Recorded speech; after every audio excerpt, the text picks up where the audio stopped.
in Gaza in August. The UN General Assembly's voted to lift the U.S. embargo on Cuba for the 17th consecutive year. The vote was 185 in favor, with the U.S. joined only by Israel and Palau in opposition. Before the vote, U.S. Representative Ronald Goddard said the embargo would endure. Each of the member states of the United Nations has the sovereign right to conduct its own trade with another country as it sees fit, subject only to the treaty obligations it has freely undertaken. Cuban Foreign Minister Felipe Perez Roque responded by saying the U.S. is isolated in seeking to punish Cuba. To you, sir, I have to say that the representatives of the United States here in this room should feel a deep sense of shame. You are alone in the most profound and absolute isolation. The entire world stands with our small rebel island. And I want to make something clear to you, gentlemen. We are not anti-North American. We are anti-imperialist. And in Colombia, President Álvaro Uribe says his government has fired more than 24 officers and soldiers involved in the killings of innocent civilians. The victims' bodies were recently uncovered in a mass grave. Uribe said his government would curb abuses in the military. In the instances of the Army where there's been negligence, a lack of care with following the procedures that have to be observed, and this has enabled some people to get involved in crimes resulting from the plotting between delinquents and members of the Army.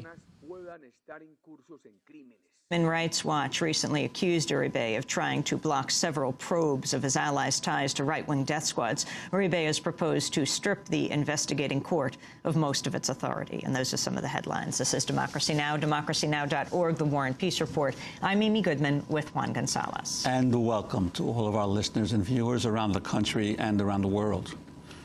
A federal magistrate in Tennessee will decide today whether authorities can continue to hold two white supremacist neo-Nazis accused of plotting to kill Democratic presidential candidate Barack Obama. On Monday, police arrested 20-year-old Daniel Cowart and 18-year-old Paul Schlesselman for possession of unregistered firearms, conspiring to steal firearms, and making threats against a presidential candidate. Police say the men were plotting to kill 102 African-American students and then assassinate Barack Obama. While police say no formal plan was ever developed, a search is on for other individuals who may have been involved. Officials told ABC News that Obama has been the target of an estimated 500 threats, most of which are not taken seriously. But in an estimated dozen or so cases, the threat was considered serious enough that law enforcement agents were assigned to track down suspects. Daniel Cowart is believed to have been a member of the Supreme White Alliance. Earlier this year, he was photographed at a birthday party for Adolf Hitler, along with other members of the neo-Nazi group. Days before the arrests, investigative journalist James Ridgeway visited Columbia, Missouri, and talked to Stephen Boswell of the neo-Nazi group, the National Socialist Movement, about Barack Obama's campaign. This is a part of what Boswell had to say. I hear words coming out of people's mouths today that I never heard 10 years ago, 15 years ago. Like what? Like revolution, like assassination, like race war. You mean assassination of Obama? Yeah. Average, normal Americans' mouths. People who have never been involved in the movement. You hear them talking about a new American revolution. You hear them talking about that Obama will be assassinated, that there's going to be a race war coming up, and we better get ready for it.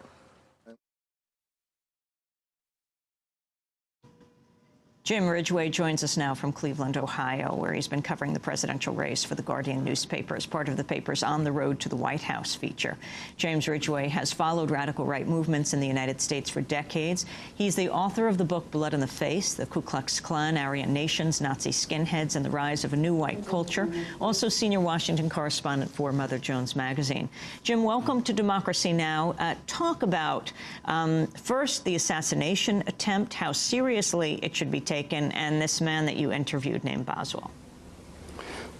Hi, Amy. Well, it's very hard to tell exactly how serious to take these threats. The reason that it's possibly more substantive than it would appear on the surface is that there were several sort of coded references to works of David Lane. David Lane was a very active member of the order And the Order was a violent underground gang in the 80s. And he was sentenced to prison.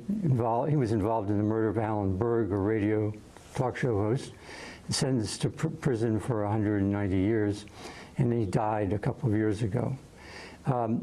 What these coded messages were was there was a reference to 44 words, which was a sentence that he had written that says, you know, we must secure the existence of our people for the future of white children. That's a seemingly banal statement. And then there was another reference to something called 88 Precepts, and that is a reference to an essay he wrote in which he argued for a white homeland. In the 80s, this movement sought, you know, to get everybody to go out to Idaho or to eastern Washington and set up what essentially was, you know, some sort of a white bastion. And it was there, you know, that the Aryan Nations was.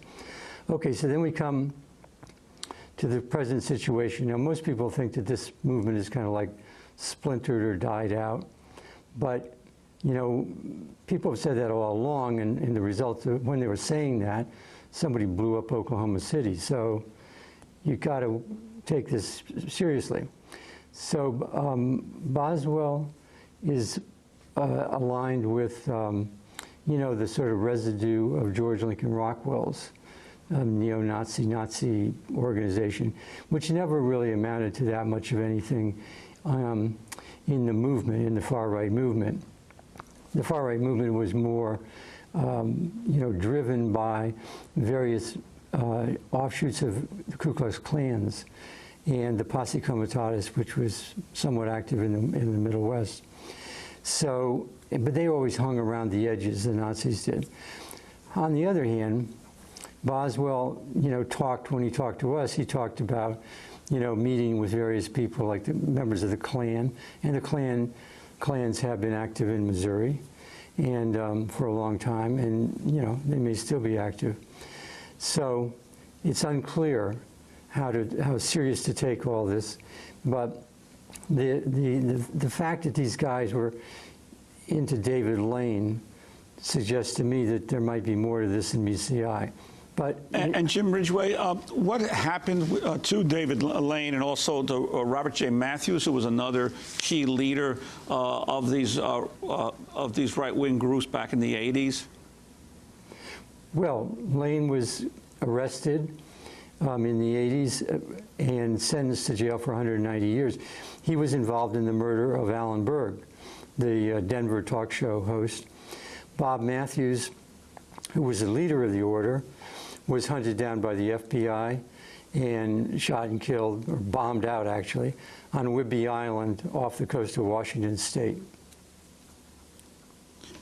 And in terms of, you mentioned the Oklahoma City bombings. For those viewers and listeners who may not have been following this years back, what's the connection between that and the order and these right-wing groups? Well, the government, you know, has always claimed that there were only 3 people involved in this, you know, McVeigh, Terry Nichols, and Fortier. And they have, you know, poo-pooed the idea that there was a wider conspiracy. On the other hand, any number of journalists and others who have looked into this think there was a bigger conspiracy that possibly involved, you know, the Kansas militia, that involved a group called Elohim City, which was a sort of a polygamous Christian identity compound in the Ozarks. And the thinking was that much of the Oklahoma City plot was actually developed in these places. Now, the reason that this is to be taken seriously is that the ATF, which arrested these 2 guys, was the organization, was the agency, which actually had an informant at Elohim City, and this informant reported to her superiors in the ATF that she had overheard discussions of the Oklahoma City plot, and in fact had actually accompanied members of Elohim City to the Oklahoma City environs, where they basically scoped out this building. And even though the ATF had this information, they did absolutely nothing. And in a subsequent trial, where the informant was charged with other matters, the judge, and she related all this, the judge then took the step of basically sealing the evidence because he didn't want it to interfere with the Oklahoma City trial of Tim McVeigh and Terry Nichols. So it's always seemed to me and to other people